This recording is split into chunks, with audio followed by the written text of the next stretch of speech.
On Christmas Eve, inside a glittering Seattle tower, no one expected danger to slip in disguised as elegance. But when an arrogant executive mocked a wounded little girl and tried to humiliate the quiet man who cared for her, something shifted in the room. Because that man wasn't just a janitor, he was a former Navy SEAL who had survived the kind of darkness most bullies only pretend to understand. And the moment his service dog rose, muscles tight and eyes burning like amber fire, every witness felt the change in the air. Justice was coming, and karma had finally found its target. What happened next would expose lies, shatter reputations, and reveal a truth buried for 15 years. Before we begin, share this story with someone who still believes in courage. Tell us where you're watching from in the comments. And don't forget to subscribe for more emotional stories of justice, hope, and second chances. Christmas Eve in Seattle. A thin veil of winter haze drifted across downtown Seattle, softening the glow of the city's lights. Inside the grand glass lobby of Harbor Point Real Estate, Christmas Eve shimmered in every corner. Crystal ornaments caught the warm ceiling lights, scattering flecks of gold across evening gowns and tailored suits.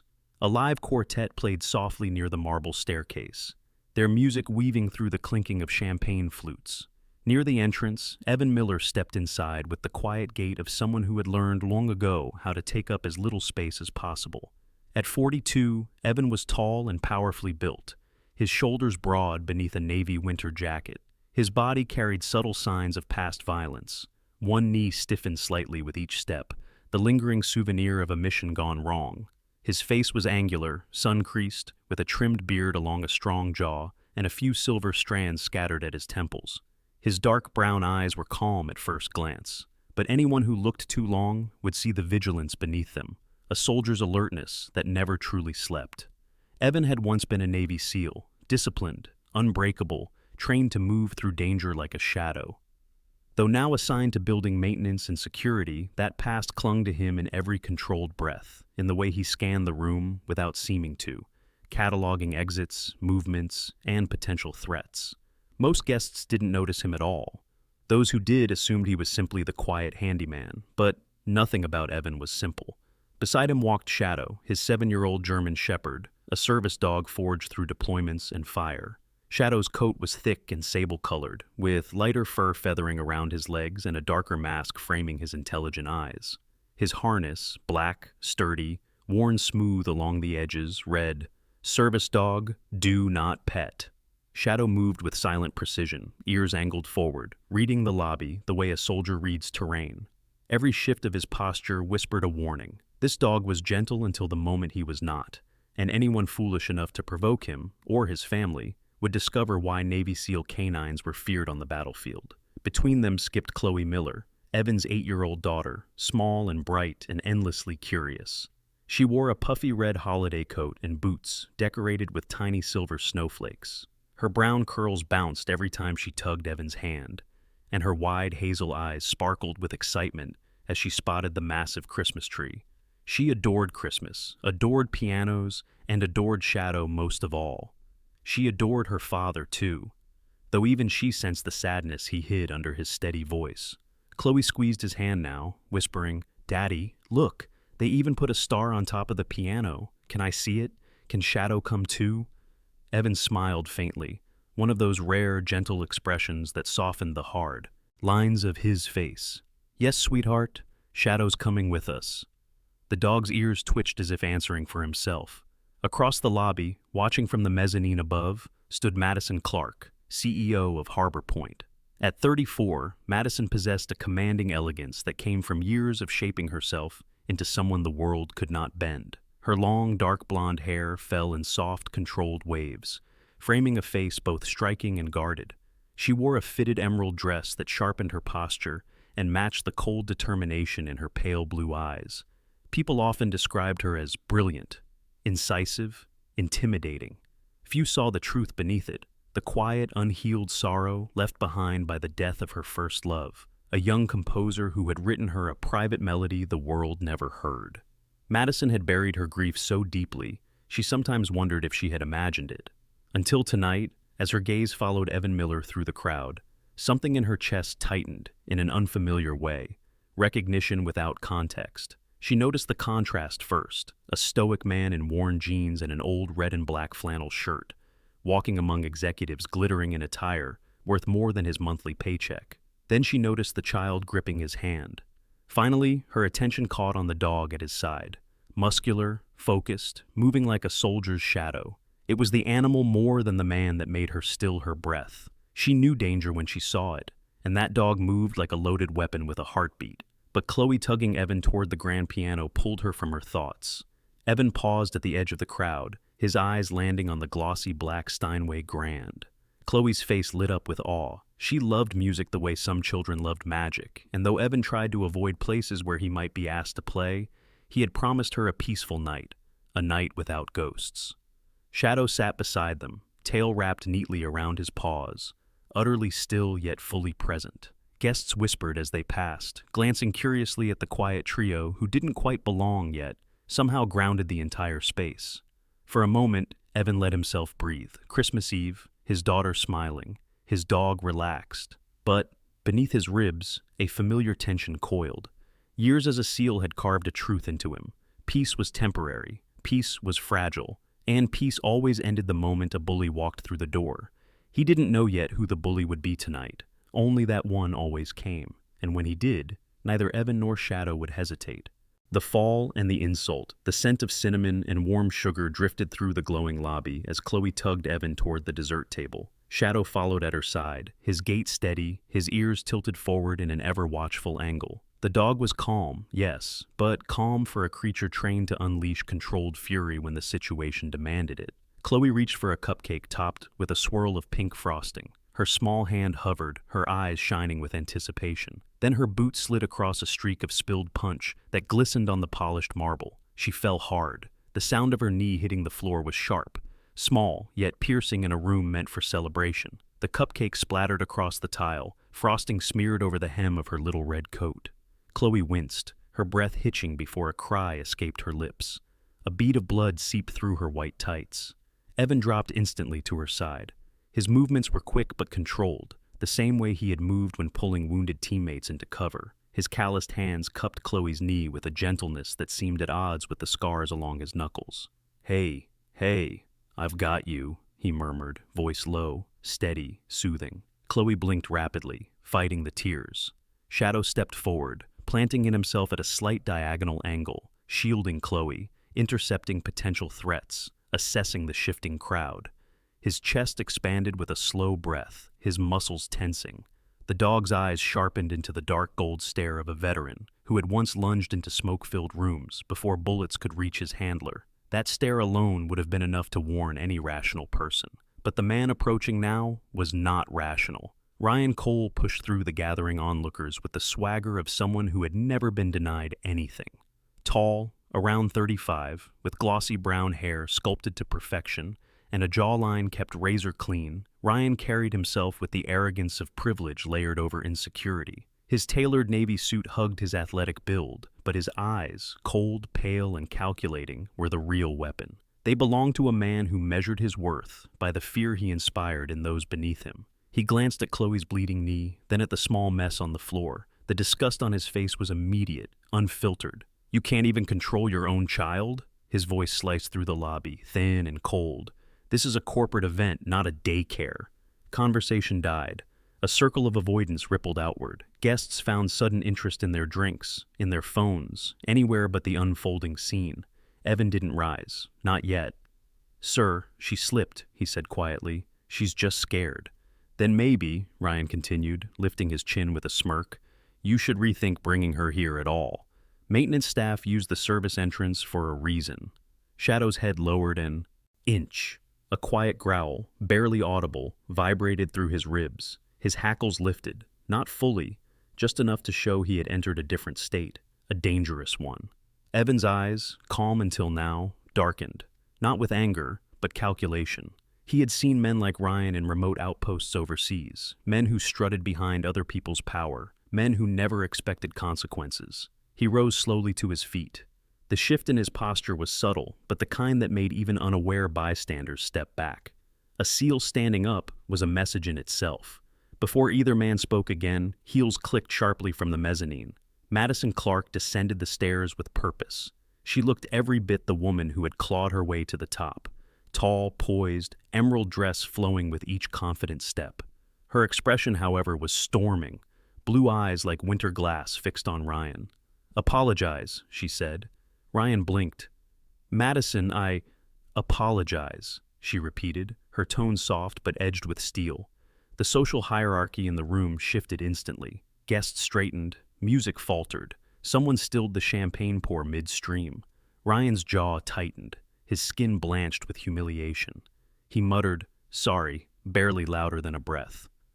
But Madison wasn't looking at him anymore. Her gaze lingered on Evan, how he gently lifted Chloe into his arms, how Shadow pressed close to them like a fortress come alive. Something flickered across her face, recognition, respect, and a quiet ache she didn't dare name. For the first time, she truly saw the man she had watched from above, not invisible, not unimportant, a father who carried his child as if the world had tried to break him once, and he refused to let it happen again. "Bring her to the executive lounge," Madison said softly. "There's a first aid kit there, and hot chocolate." Evan nodded, grateful but wary. "Thank you." As he walked away, Shadow stayed half a step behind him, head high, stride measured. Several guests parted instinctively. Even without knowing his training, they felt the gravity in the animal's presence. Ryan watched them go, seething. Madison watched them too, thoughtful, unsettled, and though no one realized it yet, the moment Chloe fell, something else had also fallen. The first barrier between two lives that had been drifting toward each other for years without meeting. Tonight, they finally had. The lost melody and the face from the past. Soft piano notes drifted upward into the quiet hall, as if the building itself were holding its breath. Moments earlier, Chloe had left the executive lounge with a bandage wrapped neatly around her knee, her spirits lifted by hot chocolate and miniature marshmallows offered by the company nurse. Now, she tugged insistently at her father's sleeve, her eyes wide and earnest. "Daddy, just one song?" she whispered. "It's Christmas Eve." Evan hesitated. The Steinway Grand stood in the center of the lobby like a memory he wasn't ready to face. Since leaving the Seals, he had played only for Chloe and sometimes for Shadow during late nights in their small apartment. Performing in public meant opening a door he'd kept locked for years, but Chloe's hopeful expression, her trust in him, and the steady presence of Shadow, curled at her feet with eyes half closed but ears alert, pushed him forward. "All right," he murmured, "one song." He sat down on the padded bench, adjusting his posture as an old ache in his left knee flared. His fingers hovered above the keys. For a heartbeat, the room remained full of chatter and movement. Then the first note rang out, soft, fragile, and the noise faded, as if the sound itself commanded silence. Evan played with the quiet intensity of a man who had lived too many lives, the soldier who had fought in deserts and mountains, the father who carried guilt in the shape of bedtime lullabies, the musician he had once dreamed of becoming before the world broke something inside him. The melody he chose was gentle at first, like snow settling on a calm harbor, then deepened into something aching, hopeful, and painfully familiar. Shadow lifted his head, ears pricked, studying the shifting crowd. The dog's instincts sharpened whenever Evan entered a vulnerable state. Music made him still, exposed, a man no longer cloaked in the steel armor of a seal. Anyone watching Shadow closely would understand.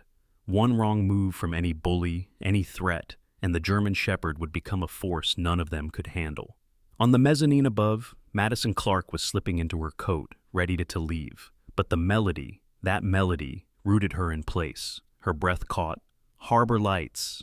Her fingers tightened around the railing. Her pulse hammered with a violence she did not let herself feel anymore. 15 years ago, a boy with unruly dark hair and eyes full of music, Eli Turner, her first love, had played that very melody for her, beneath a string of lanterns at a summer arts camp. Eli had been lean, almost fragile-looking, with a nervous intensity in his gestures. His skin was pale from too many hours spent practicing indoors, and his smile carried a softness she once thought would last a lifetime. He had died just weeks later in a car accident on a rain-slick road, and the song had died with him, or so she believed.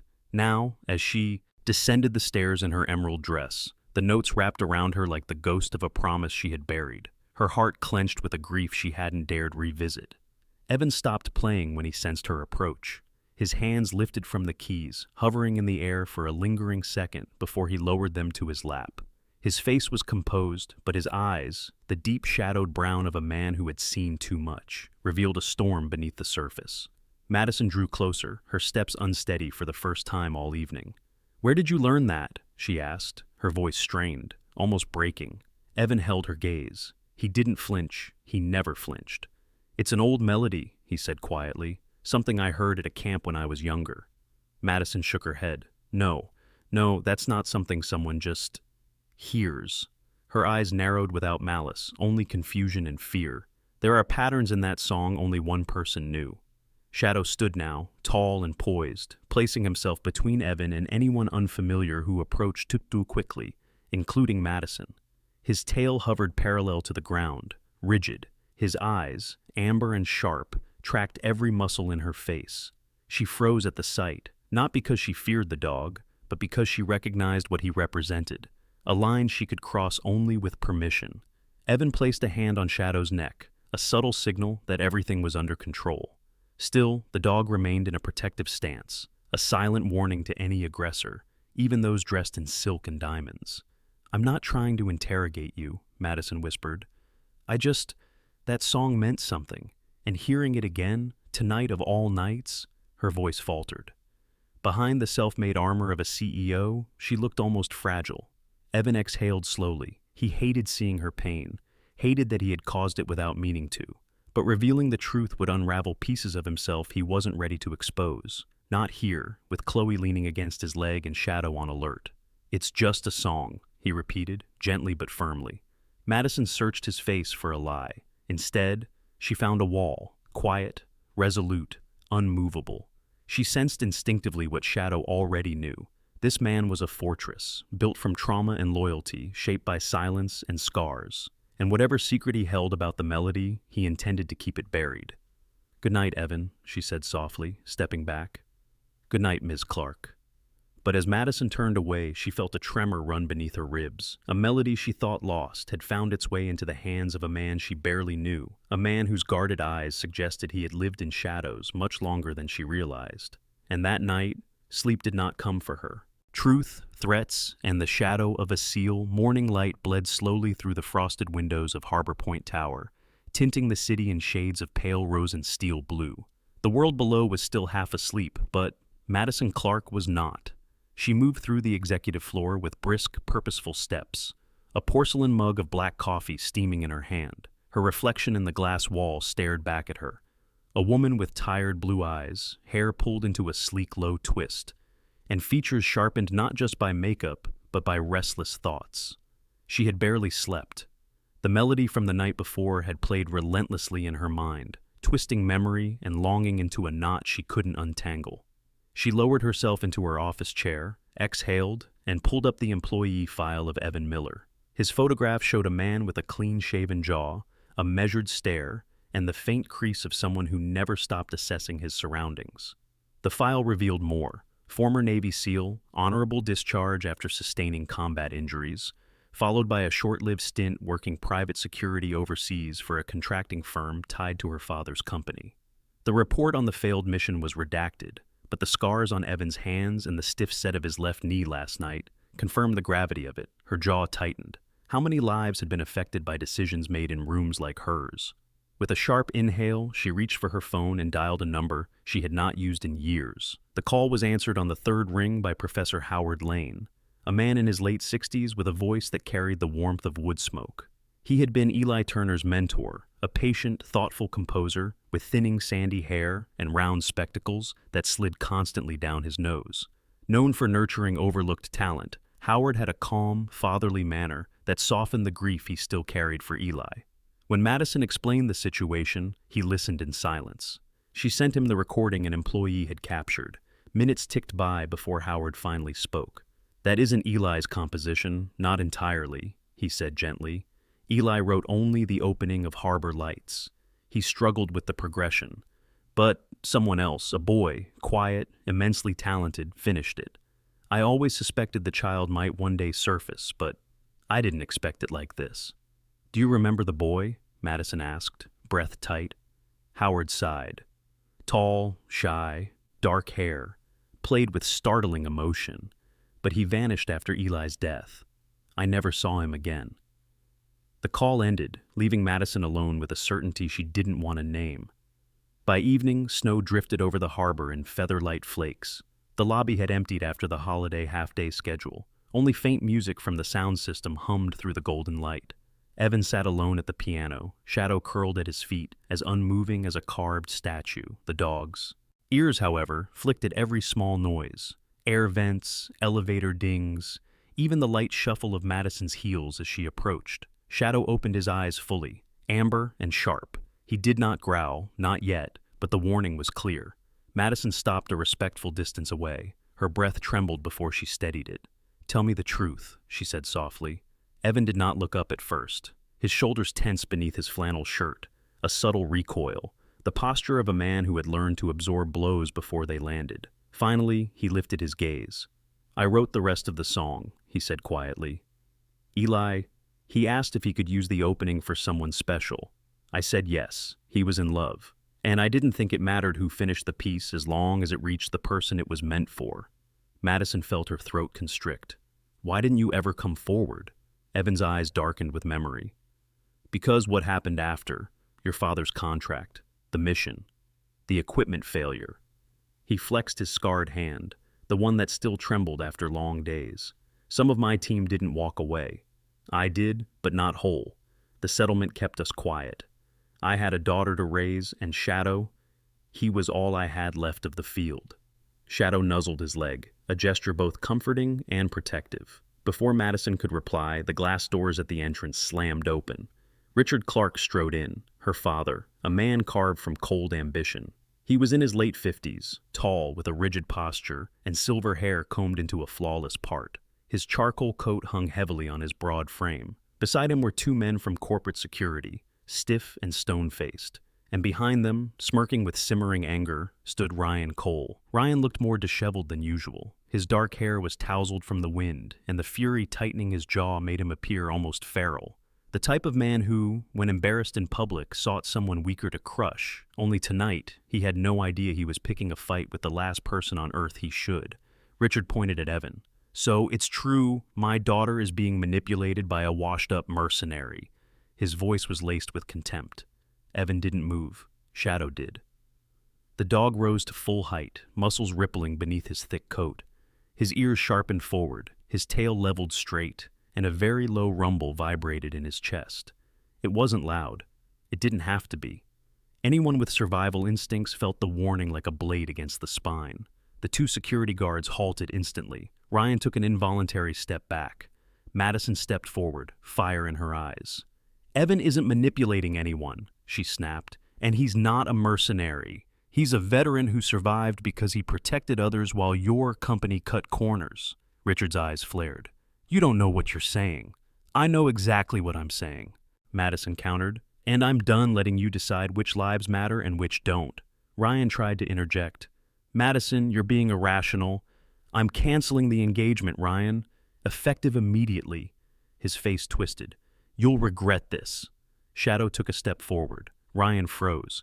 Internal security rushed in at Madison's signal. Within seconds, Ryan was escorted out, shouting empty threats. Richard lingered only long enough to spit out, "You're making a mistake." Madison stood taller. "No, I'm correcting one." The doors closed behind him, and for the first time, the lobby felt lighter. A new melody, a new family, a new warning for bullies. Winter settled over Seattle with a gentler hand that year, as though the city itself sensed something shifting beneath its surface. In the weeks following the confrontation in Harbor Point's lobby, storms of a different kind swept through the lives of Evan Miller, Madison Clark, and everyone entangled in the fallout of the truth. Ryan Cole struck first. The disgraced investor began leaking rumors to local business circles, whispers about an improper relationship between the CEO and a former soldier now working menial maintenance shifts. His tone was always the same, a mix of false concern and smug insinuation. "It's unprofessional," he would say to anyone who listened. "Someone like him? It's obviously strategic. He wants her power." The rumors gained traction not because people believed them, but because Ryan had connections and vanity enough to push them relentlessly. The harassment culminated in an article printed by a sensationalist online business tabloid. The writer, Tessa Marlowe, a thin woman in her early 40s with sharp cheekbones, bleached hair cropped into a blunt-angled bob, and a reputation for provocation, ran the story under a headline dripping with scandal. Tessa's writing always leaned toward the dramatic. She thrived on public outrage and spent years producing gossip that harmed reputations more than it sought truth. Her motives came from ambition and a bruised ego from past professional failures. But the story didn't last long. Within days, Professor Howard Lane stepped forward with a quiet dignity that cut through the noise. In a televised interview, he presented old handwritten drafts of Harbor Lights, carefully preserved in yellowing paper. His voice, warm and steady, carried the authority of memory and truth. Eli Turner wrote the beginning, he said, but the heart of the piece belonged to someone else. A young man with talent so raw it frightened him. That man was Evan Miller. The narrative shifted overnight. Rumors transformed into admiration. The public now spoke of a forgotten composer, a Navy SEAL who once hid his brilliance to let someone else shine, and a CEO brave enough to stand beside him. Harbor Point's board, fearing public backlash and tired of Richard Clark's shadow, pressured him into early retirement. The man who had built an empire on intimidation left the company quietly, though bitterness sharpened his gaze when he stepped from the building for the last time. Madison watched from her office window, not triumphant, but free-dured. Her next action surprised even Evan. She established the Eli and Evan Music Fund, providing scholarships for children who dreamed of music but lacked access. It was a gesture rooted in grief and hope, entwining two lives whose paths had crossed once and again after 15 years. Evan, reluctant at first, accepted her invitation to teach piano part-time at the community center. His presence brought warmth to the dim linoleum-floored rooms. He guided trembling hands across keys, teaching them patience, resilience, discipline, the same lessons he had learned through war. Shadow sat by the door every class, a silent guardian. Children adored him, though they obeyed the do not pet sign with wide, reverent eyes. They sensed what adults often missed. The dog was no pet. He was a veteran, a warrior, and the unseen wall that kept their small world safe. Chloe became his most enthusiastic student. She giggled every time her father played a wrong note, an act she considered so rare it deserved celebration. Evan pretended to be offended, but his eyes softened each time she leaned against his arm. Life felt almost normal, almost safe. 1 year after the night everything changed, Harbor Point hosted its annual Christmas charity concert at Benaroya Hall. Snow drifted like powdered sugar across the city streets, melting on the theater's warm lights. The hall filled with donors, employees, musicians, and community families. Excitement hummed through the air. Backstage, Evan adjusted the cuffs of his simple black suit. It felt strange wearing clothing without frayed fabric or faded color. Strange, but good. His reflection in the mirror revealed a man who had survived loss, built himself anew, and found something worth protecting beyond duty. Chloe sat on a small wooden bench beside him, swinging her legs, her dress a soft ivory with silver stars. Shadow lay at her feet, chest rising and falling in calm, controlled breaths. The subtle tension beneath his ribcage made it clear. He understood crowds. He understood threats. He would protect these two with everything he had. The stage lights shifted. It was their turn. As they walked out, applause rose like a warm tide. Evan seated himself at the grand piano, the same measured poise he once carried into missions where silence meant survival. Chloe sat beside him, her small fingers hovering over her few practiced notes. Shadow positioned himself at the stage's edge, front paws aligned squarely, eyes scanning for danger. Evan began to play. This rendition of Harbor Lights was unlike any before. He had written a new ending, one that didn't mourn what was lost, but embraced what could be. The melody rose with quiet triumph, dipped into tenderness, then soared again with the bravery of someone who had learned to live after losing. When the final chord settled over the hall, the silence that followed felt holy. Then applause thundered, shaking the rafters. Madison Clark stepped onto the stage, her emerald dress shimmering beneath the lights. She crossed to Evan, her expression open, proud, vulnerable, in a way only he had ever seen. She took his hand. Chloe wrapped her arms around Shadow's neck and whispered, "We're safe now, right?" Evan looked at Madison, at Chloe, at the dog who had saved his life more than once. "As long as I'm here," he said softly, As long as Shadow's here, we'll always be safe. The crowd watched them, this unlikely trio who had survived attack, rumor, grief, and betrayal, standing together beneath the stage lights. And somewhere in the hall, a man whispered to his neighbor, "Some people were born to protect others, and picking a fight with them, that's a mistake no bully should ever make." In the quiet after the music faded, one truth lingered in every heart that heard Evan's story. Sometimes the greatest miracles do not arrive in blinding light or thunder, but in small moments of courage. A father choosing love over fear, a child learning she is safe, a woman realizing her heart can heal, a wounded soldier learning that God was not finished with him yet. Maybe that is how grace works. It doesn't always change the world in an instant, but it changes us so we can face the world again. And in our everyday lives, between work, worries, bills, and long, quiet nights, perhaps God still places the right people beside us at exactly the right time. A reminder that no one walks alone. Not really. Not when faith still breathes in the spaces we forget to notice. If this story touched your heart, please share it with someone who might need a little hope today. Tell us in the comments where you're watching from, so we can pray for your city, your home, and your family. And make sure to subscribe if you'd like more stories of courage, grace, and the quiet ways God protects us. May the Lord bless you, keep you safe, and guide you toward the miracles waiting in your path.